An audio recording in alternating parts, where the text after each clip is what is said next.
अश्विनी बिद्रे हत्या प्रकरणाचा उद्या निकाल लागणार आहे।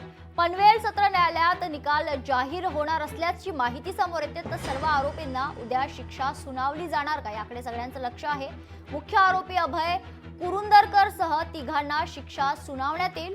आरोपींना फाशीची शिक्षा व्हावी अशी मागणी बिंद्रे यांच्या खरतर मुलीने केलेली आहे।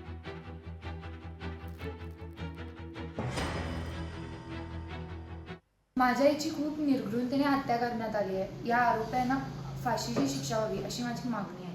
गेली 9 वर्ष आमच्यासाठी खूप कठीण गेली आहेत। प्रत्येक शुक्रवारी सुनावणीसाठी येणे किंवा पोलिसांकडे वेगवेगळ्या मागण्या करणे, त्यांच्याकडून मिळालेल्या असमर्थता, यामुळे आमच्यासाठी या केसचा निकाल लागणे ही खूप मोठी गोष्ट आहे। यामध्ये माध्यमांनी जे आम्हाला सहकार्य केले आहे, त्याच्यामुळे आम्ही या निकालाच्या दिवसापर्यंत येऊ शकलो आहोत। त्या सर्वांचे खूप आभार।